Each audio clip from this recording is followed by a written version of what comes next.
Bonjour chers amis traders. Une configuration qui m'intéresse en AUD-USD aujourd'hui en M5. Déjà au niveau de l'environnement 1 heure, bon, on a une tendance légèrement haussière, pas très nette, mais bon, on a un mouvement qui est a priori vers le haut. En M15, on a un mouvement un petit peu plus lisible, haussier, configuration intéressante. Moyenne mobile rapide supérieure à moyenne mobile lente, le prix est au-dessus de tout ce petit monde, le RSI étant au-dessus de sa zone de neutralité. Une petite divergence baissière, il va falloir quand même surveiller.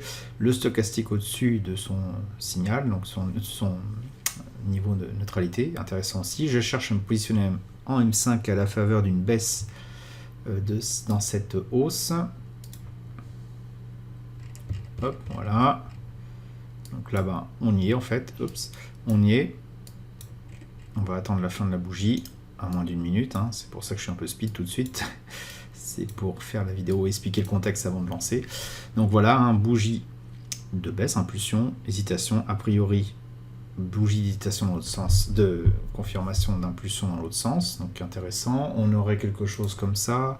Si on place le point bas ici, le cours d'entrée à peu près là, condition bien sûr que on remonte, on aurait quelque chose comme ça, donc qui serait à prendre bien sûr si on a cette fameuse bougie de confirmation vers le haut. Donc pour l'instant on patiente, donc, toujours une bougie d'hésitation a priori. Donc ce qui peut être intéressant aussi de voir, si c'est pas forcément visible avec les bougies, c'est quand on a accès aux unités de temps inférieures, on va voir ce qui se passe. Hein. Par exemple si je prends le Centik, voilà, on voit qu'on est quand même un petit peu dans une tendance relativement baissière. Le RSI est en dessous de sa zone de neutralité, le stochastique aussi, donc on va attendre tout ce petit monde remonte, ce qui va coïncider certainement avec la fin de cette période d'hésitation, si bien sûr ça part dans le sens haussier, sinon ça sera invalidation du signal, il faudra patienter un peu plus. Donc pour l'instant, on n'a pas les conditions nécessaires pour entrer. Donc on patiente jusqu'à la prochaine bougie, puisque là il y a encore 5 minutes à patienter. Donc on arrive sur midi. C'était effectivement important d'attendre que la fin de la bougie soit complètement formée, puisque là on n'a pas eu la bougie d'impulsion à la hausse, mais une continuation de la baisse, ou en tout cas de la stagnation, parce que finalement le prix n'a pas tant évolué que ça. Donc on attend toujours la fin d'une bougie avant d'intervenir. Leçon supplémentaire pour ceux qui n'ont pas encore intégré. Et on va voir si mon scénario de retour à la hausse fonctionne, ou si tout simplement ça part à la baisse. Et ça va se voir surtout ici, hein, dans ces alentours-là. Si on casse un niveau correspondant à un dernier plus bas du RSI, donc à peu près ici, si on casse vers le bas, vraiment franchement, on pourra en déduire que là, c'est plus vraiment le moment d'être à la hausse, malgré le fait que en M15, la tendance est haussière. Ça veut juste dire que potentiellement le prix peut continuer encore à baisser un peu plus que prévu avant de repartir à la hausse. On garde en mémoire cette divergence baissière qui, si jamais s'actualise, donc là aussi si le prix passe en dessous de la zone de neutralité, on aura un vrai danger à se positionner à la hausse. Mais bon, pour l'instant, on n'a aucun signal clair, donc on patiente. Nouvelle bougie à midi 5 à peu près, hein, donc toujours dans phase d'indécision. On patiente. Vous voyez, c'est pas la peine d'être tout le temps devant les écrans. Là, sur une base de 5 minutes, il suffit de regarder toutes les 5 minutes. Et donc, il n'y a pas besoin de stresser, de psychoter systématiquement en restant devant l'écran. 12h16, donc ça a l'air de descendre un peu plus. Alors, c'était amusant si on regarde en unité de temps inférieure. C'est qu'on voit effectivement que là, il y avait potentiellement une arnaque, puisqu'en fait, on avait le stochastique à un niveau qui avait donné l'impression de repartir vers le haut, mais voilà, le RSI, donc la puissance du moteur de l'avion étant relativement faible, qu'est-ce qui pouvait se passer? Tout simplement, sans remise en route des gaz, un avion qui descend et qui remonte ne profite que de son élan, finit par retomber. Bon, c'est ce qui se passe en unité de temps inférieure, ce qui veut dire qu'on va certainement attendre un petit peu plus longtemps que prévu cette fin de consolidation, clairement ici, hein. Ça va certainement corriger un petit peu plus, ce qui n'est pas forcément une mauvaise nouvelle en soi. Et donc on va attendre la fin de cette consolidation pour voir si on peut toujours se positionner ou pas. 12h40, bon, j'ai eu le temps de manger, c'est bien. Alors là j'ai l'impression qu'on a une nouvelle configuration intéressante. Impulsion, hésitation, peut-être une bougie d'impulsion aussi dans l'autre sens à surveiller. Le stochastique qui repasse au-dessus de son signal. Et en unité de temps inférieure, voilà, on a le stochastique qui va retenter une percée ou quelque chose, en tout cas, dans la zone neutralité en Santic, donc à surveiller. C'est peut-être pas la fin non plus de la descente. En termes de 15 minutes, voilà, nous avons une tendance, voilà, qui est toujours confirmée haussière, le RSI toujours au-dessus de sa zone de neutralité. Le manche à balai du stochastique revient au zéro, donc à voir ce qui va se passer par la suite. Moi, j'envisage un scénario effectivement où il va plutôt repartir comme ça. On va voir si ça tient la route ou pas. Et ça doit se matérialiser dans les unités de temps inférieures, voilà, par ce type d'événement. Donc une bougie qui va certainement clôturer au-dessus de celle qui a servi à l'impulsion de baisse. Ça sera un très bon signal qui est plus ou moins confirmé par le stochastique qui remonte au-dessus de son signal, mais ça ne veut pas dire non plus que l'avion va remonter. Et de toute façon, on le verra aussi ici au niveau du Santic, par un RSI qui doit absolument casser de toute façon cette zone neutralité pour qu'il y ait une inversion de tendance. Et un stochastique, bien sûr, un manche à balai, qui indique que l'avion est quand même orienté vers là-haut, vers la hausse. Donc pour l'instant, passons toujours. Très important, imaginez si vous avez pris position là en disant ça y est, la bougie c'est forcément une bougie d'impulsion, voilà, vous seriez déjà fait avoir, c'était une belle arnaque. Donc là, pareil, on va pas faire la même erreur, la bougie d'impulsion semble effectivement très très intéressante. On attend néanmoins qu'elle soit complètement achevée, parce que voilà, si on essaie d'interpréter, ça peut être très bien en unité de temps inférieure, finalement un rebond sur le RSI du RSI sur la zone neutralité pour repartir à la baisse, donc on aurait un stochastique qui repartirait comme ça, ce qui veut dire qu'ici on aurait une oscillation vers le bas pendant encore quelques temps, et donc c'est clair, ce serait clairement pas encore le moment d'entrer en position. On approche de 12h45, là on a clairement toutes les indications nécessaires pour tenter une entrée en position. En unité de temps très très rapide, voilà, on est en train de casser la zone neutralité, le stochastique est bien orienté. Donc ça c'est un très bon signe pour une reprise à la hausse. Là le stochastique est au-dessus de sa zone neutralité. On a l'impression de son signal, on a l'impression que le RSI effectivement repart vers le haut. Donc on a tout ce qu'il faut pour faire une belle tentative. Donc comme je disais, d'entrer en position. Et donc on va acheter. Hop. Alors, attendez, hop, on va plutôt faire ça. On attend toujours la fin de la bougie. Hop, elle vient de se terminer, c'est bon. Je passe en position. On a ici une belle bougie d'impulsion qui a éclaté, je dirais, la bougie d'impulsion baissière. Donc là, on a toutes les chances de notre côté. Et on suit le trade. Donc ce que je ferai si, bien sûr, le prix atteint ce niveau-là, je prendrai la moitié de mes bénéfices en vendant donc la moitié de mon lot. Et donc je suivrai ensuite les oscillations classiques en swing trading, quitte éventuellement à chaque fois qu'il y a une nouvelle baisse, de remettre un peu au pot au cours d'une demi-position, tout en gardant la position d'origine pour la garder le plus longtemps possible. Alors, ce qui invaliderait bien sûr cette position, c'est si le RSI cassait ce niveau-là, bien sûr, et si bien sûr on touchait le stop loss. 12h58, donc grosse bougie de retournement. A priori, on reteste ce dernier niveau de support. On est toujours bon en termes d'indicateurs. Le RSI est toujours au-dessus du point critique, même si on s'en rapproche vachement. Ici, le stochastique semble refaire une incursion sous son signal. C'est pas forcément un bon signe. Lorsqu'on est en Santic, on voit effectivement donc, cette jambe de baisse.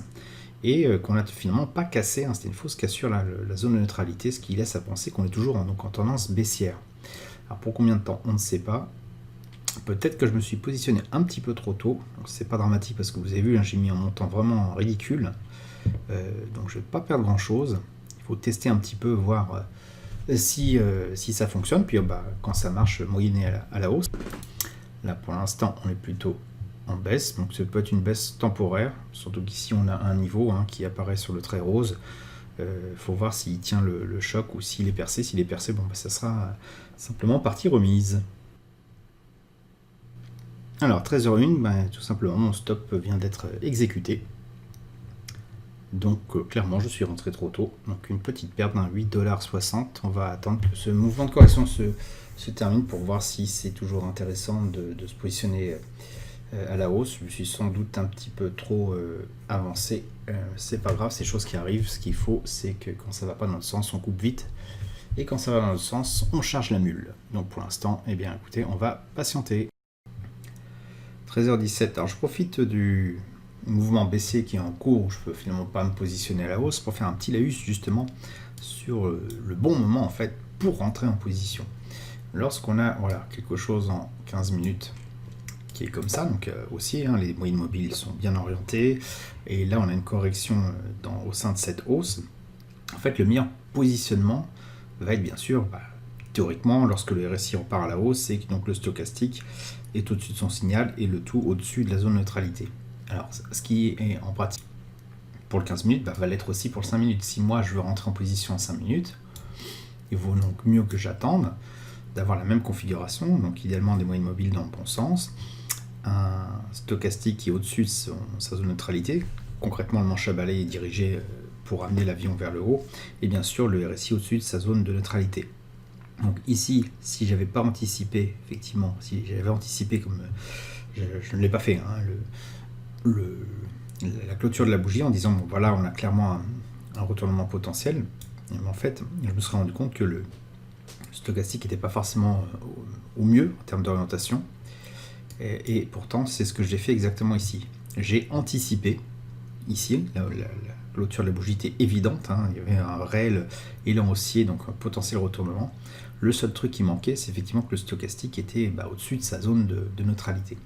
Alors, si on repasse un petit peu dans le passé, on a une configuration qui était intéressante ici, où on retrouve à la fois donc un RSI au-dessus de sa zone de neutralité, un stochastique qui en fait de même, et des moyennes mobiles qui sont relativement bien orientées, le tout dans un contexte, bien sûr, à la hausse. Donc c'était à peu près ici. Ici, on avait donc les moyennes mobiles en 15 minutes. Les moyennes mobiles orientées à la hausse, une consolidation temporaire, et quand on regarde en 5 minutes, on avait quelque chose de relativement intéressant. Donc se positionner là, c'est un peu ce que j'ai fait d'une manière ici. En se positionnant là, c'était trop tôt. J'envisageais effectivement un mouvement comme ça, mais j'ai pas forcément attendu trop de confirmation. Alors c'est un juste équilibre à trouver entre attendre trop de confirmation et puis finalement entrer en position quand il est trop tard, ou anticiper un petit peu au risque de se faire sortir. Là, clairement, le meilleur timing pour se positionner, c'était à peu près ici. Voilà, on a clairement donc un RSI au-dessus de sa zone de neutralité, le stochastique qui fait pareil. Et donc là, ça pourrait être intéressant dès cette partie-là, de chercher un point bas, peut-être dans une unité de temps encore inférieure, pour affiner la position. Donc typiquement, si j'avais pris cette droite-là en repère en me disant, à partir de là, c'est intéressant, en Santic, est-ce que j'aurais retrouvé quelque part? Alors c'était vers 8h45, je n'ai pas le trait rouge, mais voilà, c'était à peu près dans ces eaux-là. 8h45. Donc oui, ça aurait été intéressant de se positionner là. Et effectivement, ce positionnement-là, en mettant un stop-loss là, une petite frayeur au début, puis après ça repart. C'est ce que j'ai tout simplement tenté de faire ici, mais j'avais pas forcément toutes les conditions qui étaient bonnes. Ici, tout était bon, en probabilité. Ici, c'était un peu moins bon. J'ai un petit peu anticipé, et bon, là, je l'ai payé. Donc pour la prochaine prise de position, on va attendre, à condition bien sûr, qu'en 15 minutes, on ait toujours les mêmes conditions d'entrée, que ça soit idéal, et bien on va attendre qu'on ait ce type de configuration-là. On va vraiment attendre jusqu'au bout. Donc un RSI qui va repasser au-dessus du trait rose, là, parce qu'on en flirte avec, et surtout un stochastique, le manche à balai qui est orienté vers la hausse. Quand on a le moteur de l'avion et le manche à balai qui est orienté à la hausse, l'avion a quand même de fortes chances de remonter. Et certainement qu'on ne partira pas d'un point bas. De la même manière qu'ici, on n'est pas parti d'un point bas, on a même fait une petite jambe de baisse avant, mais on ne va pas profiter de tout le mouvement ici. La seule chose qu'on va pouvoir tenter de pouvoir respirer de faire, c'est de profiter d'une partie du mouvement. Et c'est ça un peu le swing trading. Donc là, je vous donne rendez-vous dès que les conditions sont bonnes pour intervenir. Bon, bientôt 13h50, là ça commence à redevenir intéressant sur le Santic, on est en train vraiment de casser le phénomène de correction de ce mouvement baissier. Le RSI passe au-dessus de sa zone de neutralité, le stochastique est orienté pour que l'avion monte. Donc ça, c'est clair qu'on a une belle impulsion haussière pour l'instant en Santic. Sur le 5 minutes, on n'est pas encore non plus loin de l'extase totale. On est aux alentours de la zone de neutralité pour le RSI. Le stochastique est bien orienté, mais voilà, on n'a pas encore le mouvement franc du pilote pour faire monter l'avion. Et on a quand même encore un petit chouïa qui manque en termes de puissance moteur pour faire décoller tout ça. Donc on a quand même bien ce signal de retournement, hein, bougie baissière ici, impulsive, puis bougie d'hésitation, deuxième bougie d'hésitation, bougie impulsière là c'est bien parti, et voilà, il manque encore ce petit chouïa qu'on va guetter attentivement, ce qui nous ferait, si on devait entrer en position, quelque chose un petit peu plus large, avec la même taille de lot que tout à l'heure, à peu près un lot, on aura quelque chose d'un petit peu plus large que ce que moi j'avais fait tout à l'heure, à savoir, si on prend une position, on aurait quelque chose comme ça. Hop. Voilà, un risque un petit peu plus élevé que les 8 $, on aurait 11 $, donc c'est un petit peu plus raisonnable par rapport à la taille de position. Mais bon, on attend encore un petit peu. Là, c'est en train de bien prendre. On peut avoir un reflux ici, un rebond du RSI sur les 50.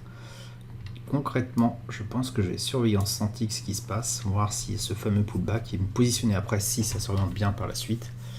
Évidemment, s'il n'y a pas de pullback, dès qu'on a le signal ici, et là, on va entrer en position tout simplement. Allez, on regarde ce qui se passe, on reste en live.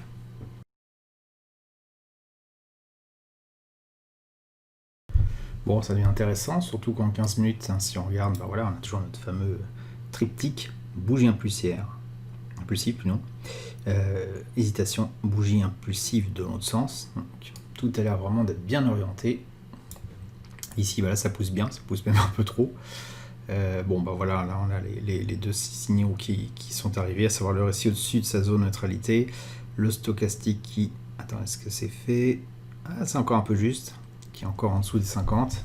Bon, de toute façon, il faut attendre une bougie complète. Donc on va attendre jusqu'à encore 1 minute 45. 13h55, donc de retour sur l'IDUSD.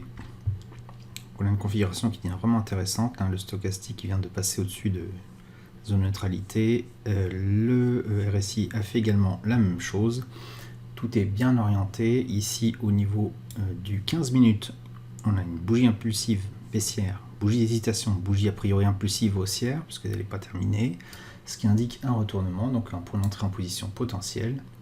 Ici en senti, voilà, c'est déjà commencé, on a eu à un moment donné une divergence baissière ici en senti, qui vient de se valider à l'instant, là, dès la cassure de la zone neutralité. Donc soit on attend un pullback ici, soit vu les dimensions de temps, on peut entrer en position dès maintenant. Ça pose pas de souci. L'analyse rapide montre qu'il y a quand même une résistance dans ces eaux-là. Oh, on est dessus en fait. Donc ça peut être intéressant de voir ce qui va se passer ensuite. Peut-être une espèce de pullback là, avant une reprise. Donc on va peut-être patienter encore un tout petit peu.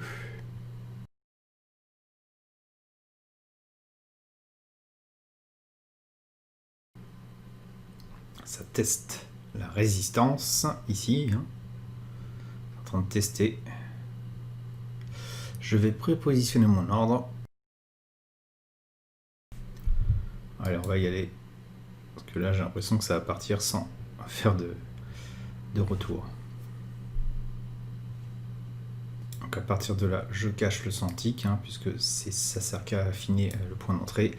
Et je trade dans 5 minutes. 14h, donc on a une belle confirmation en M15 de ce retournement, avec une bougie vraiment impulsive dans l'autre sens. Tout coïncide. Je prendrai la moitié de mes bénéfices à peu près ici. Je devrais même recalculer le graphique, puisqu'il y a eu un léger décalage entre le moment où j'appuie sur le bouton et le moment où j'ai été exécuté, donc au niveau du trait bleu, ce qui fait que je prendrai mes sorties, mes gains, plutôt ma moitié de mes gains à peu près ici. Alors je prendrai certainement au niveau du pointillé, parce que on arrivera à la dernière résistance, donc ça sera plus raisonnable.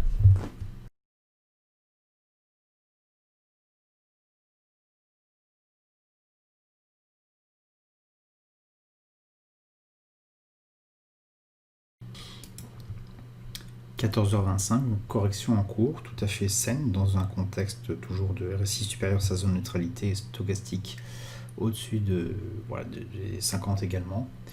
On est dans une configuration un petit peu plus long terme, qui est à la hausse, donc il ne faut pas s'inquiéter d'une éventuelle consolidation. même si en day trading je serais déjà sorti. Mais là nous sommes en swing trading.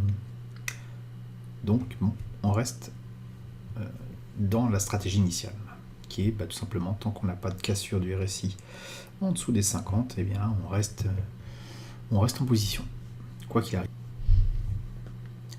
15h09, donc j'arrive pratiquement au sommet précédent, là où j'avais dit que je prendrais la moitié de ma position en gain. Je regarde en Santic voir s'il n'y a pas justement un signal de retour avant ou un petit peu après pour optimiser un peu mon point de sortie.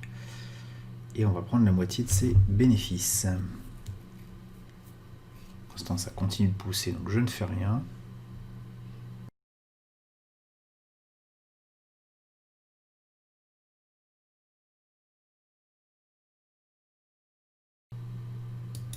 Allez, on sort sur le pointillé. On a donc la moitié de la position qui a été encaissée. Le stop loss qui n'a pas bougé. On va juste le repositionner sur le trait rouge, pour que ça soit plus propre. Et donc maintenant on a un trade qui est sécurisé. Et on va essayer de suivre les oscillations tant qu'il y en a, bien sûr, en 5 minutes. 15h35, donc une correction assez sévère, somme toute assez prévisible. Tout le monde est en train de prendre ses gains, hein. C'est aussi simple que ça. Mais nous, on a une stratégie beaucoup plus élaborée. Il ne s'agit pas juste de prendre ses bénéfices et puis de laisser tomber la position. La position en M15 est toujours intéressante. Stochastique bien orienté, RSI effectivement qui redescend, mais qui reste au-dessus de son zone de neutralité. On est toujours dans une optique de swing trading. Je rappelle que cette optique implique finalement que on considère que le prix n'évolue non pas en ligne droite, comme ça, mais dans une boîte, un peu comme ça. Et donc les oscillations, comme un serpent frais pour avancer tout droit, sont tout à fait normales. Tant qu'on reste dans ce cadre-là, il n'y a aucune raison de vouloir sortir de position. Parfois on peut se planter, effectivement, mais bon, l'idée c'est que statistiquement on a raison et qu'on gagne de l'argent. Donc ici, voilà, on est dans cette optique-là. Et on n'a aucune raison de sortir par rapport à notre stratégie. Donc c'est la rationalité qui l'emporte sur les émotions. Ici on voit qu'il y a un fort côté émotionnel, tout le monde est en train de revendre, les bougies sont de plus en plus longues, il y a plus de volatilité, le prix baisse assez rapidement, ça fait partie du jeu, c'est de la psychologie de base. Nous on reste en position tant que notre stratégie est valide. 15h49, vous voyez, le prix a remonté très rapidement après avoir fait une boucle vers le bas. Donc après, il ne fallait vraiment pas s'inquiéter. Donc 15h58, on vient de faire un nouveau plus haut. Donc dans ces cas-là, qu'est-ce que je fais? Je rapproche le stop loss sous le dernier creux, tout simplement, de manière à sécuriser davantage mon trade et puis à suivre le mouvement de swing trading. Donc là, on a typiquement une nouvelle vague de hausse au sein de cette tendance haussière en swing trading. Ce qui peut être intéressant à faire une fois qu'on a bien sécurisé ses gains, ce qui est le cas ici, ma position est sécurisée, c'est de reprendre une petite louche. C'est de se dire finalement sur une petite jambe de hausse que je vois comme ça, voilà, de prendre quelque chose de très limité en se disant je vais profiter de cette vague là et donc je vais prendre une demi-position en ciblant alors plutôt ici, stop loss là, voilà, de manière finalement à profiter de cette nouvelle vague de swing pour, tant que ça marche bien, moyenner à la hausse. Donc on va voir ce que ça va donner. Je vais supprimer comme en attendant peut-être celui-ci parce qu'on est un peu saturé dans les graphiques. Voilà, et on va suivre ça maintenant, voir ce qui se passe. 17h43, bon ça monte tout doucement, hein. Le genre de manip là, de Moyen-Âge à la hausse, en général on fait une ou deux fois, pas plus, parce qu'après il y a souvent un retournement. C'est un petit peu la théorie des vagues d'Elliott. On va voir si ça amène à quelque chose. Si oui, ça va permettre d'augmenter ses gains. On aura pratiquement profité de deux fois du mouvement. Sinon, on aura tenté le coup et au pire on sera à zéro, c'est pas dramatique. On se rapproche du Take Profit 1 pour la deuxième prise de position. Et voilà, c'est atteint. Donc on a fait déjà une prise de position, enfin une prise de bénéfice, et en plus on a fait un nouveau plus haut, ce qui fait que je vais rapprocher le stop loss, et bien tout simplement sous le dernier creux, à peu près ici. Donc là on est vraiment dans une situation idéale. C'est là où le swing trading devient vraiment sympa. Voilà, à suivre. Ah, je me suis rendu compte que j'ai peut-être remonté le stop loss un peu trop haut, il aurait plutôt fallu le mettre là. Bon, tant pis, on ne recule jamais un stop loss, donc on va serrer les fesses en attendant. 20h54, donc là le prix fait carrément une latéralisation, c'est-à-dire qu'il ne fait plus de descente puis de remontée. Concrètement, c'est la fin de la journée, donc il ne se passe plus grand-chose. Dans ces cas-là, ce qui se passe, moi, en général, quand je sais que je vais me coucher ou que j'ai arrêté ma journée, plutôt que passer la nuit devant l'écran, je remonte le stop loss, on va dire sous le niveau pour lequel on va dire s'il est atteint, c'est une validation complète du scénario.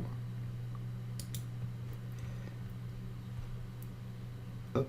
Ah, il a refusé, évidemment, je suis trop près pour un stop loss garanti. Voilà l'ordre, le petit message que j'ai. La distance au stop est trop près du niveau du virtuel marché. Donc dans ce cas-là, faut pas trop se prendre la tête. Le plus simple, c'est encore de clôturer en gain. On prend ses gains et on n'en parle plus. Voilà. Donc on a finalement bien rattrapé notre première perte initiale. On va faire une petite rétrospective de ce qui s'est passé. Donc pour rappel, j'ai fait une première prise de position en échec ici. Achat ici, revendu très rapidement là. Donc vraiment quelque chose de tout petit. Ensuite une deuxième position, une moitié de position pour laquelle j'ai fait ça, une autre moitié de position où j'ai fait ça, et une position complète où j'ai fait quelque chose comme ça. Donc ça m'a permis de profiter de toute cette jambe de hausse et de surenchérir. Voilà, 2 fois. Alors vous voyez, en général en pratique il y a 4 jambes de hausse, 3 ou 4, c'est théorie de vague d'Elliott. 1, 2, deuxième que j'ai pas prise, 3. Puis bon, on va dire que là, c'est plus très franc, donc c'est pour ça que ça peut être judicieux de sortir maintenant. On va regarder, je vais arrêter la vidéo, puis je remettrai d'ici quelques heures, voir ce que ça a donné, voir si j'ai eu raison ou pas. Mais bon, voilà, ce qu'il faut voir, c'est ce qui a été pris, une vingtaine de dollars, donc c'est pas énorme, effectivement. Maintenant, le risque était à la hauteur, j'ai pris un risque initial de 10 dollars. Bon, voilà, pour un gain total de 20 dollars, c'est pas mal. Donc écoutez, on se donne rendez-vous dans quelques heures pour voir si l'épilogue confirme ou pas que j'ai eu raison de sortir de ma position ou pas. Alors le 23 juin, donc le lendemain, 8h30 à peu près, qu'est-ce qu'on constate? Eh bien, effectivement que sortir au point où nous sommes sortis hier était pertinent, même si le prix a refait une petite hausse après, il s'est effondré dans un très grand mouvement de volatilité. Est-ce qu'il y a eu une annonce ou pas, je ne sais pas, avant de se restabiliser. Bon bref, il fallait être en dehors des marchés à ce moment-là, surtout que le stop était assez étroit et donc aurait été touché. Qu'est-ce qu'on peut résumer finalement de cette opération? Eh bien, quand on a un mouvement qui est vraiment caractérisé par un momentum dans une unité de temps supérieure, ce qui était le cas ici, une moyenne mobile rapide supérieure à la moyenne mobile plus lente qui elle-même est croissante, le prix étant au-dessus de tout ce petit monde, et bien là il faut être le plus agressif possible en termes d'intervention. Donc c'est ce qui a été fait ici. En général il y a entre 2 et 4, enfin, la plupart du temps c'est 3 impulsions au sein même d'une vague haussière. C'est ce qu'on appelle la théorie des vagues d'Elliott. Bon, c'est pas à prendre au pied de la lettre, mais bon, c'est intéressant. On constate également que avoir anticipé ici m'a fait perdre à peu près un tiers de ce que j'ai gagné. Donc c'est dommage, mais voilà, anticiper c'est mal. Il vaut mieux finalement, quand on a une tendance comme ça, prendre qu'une petite partie, quitte effectivement à profiter des vagues impulsives à chaque fois, plutôt qu'essayer de prendre toute la partie et peut-être perdre un tiers ici et un tiers là. Donc finalement avoir donné beaucoup d'efforts pour juste récupérer un tiers qu'on aurait beaucoup plus facilement récupéré en suivant le mouvement et en prenant position peut-être ici et en sortant ici. Donc juste en profitant de cette vague là. Donc ne pas forcer un trade, ne pas systématiquement anticiper les trades en se disant qu'à un moment donné on va gagner. Il vaut mieux suivre la tendance et faire ce que le marché fait, puisque de toute façon il n'y a que lui qui décide. Le dernier point, c'est effectivement quand on a une stagnation, il faut se méfier après un mouvement assez conséquent. Et le plus sage est souvent de sortir. Voilà, j'espère que vous avez apprécié cette vidéo. Si c'est le cas, merci de mettre un pouce bleu. N'hésitez pas à vous abonner le cas échéant pour ne pas rater toute nouvelle publication. Je vous dis merci et à bientôt sur le blog.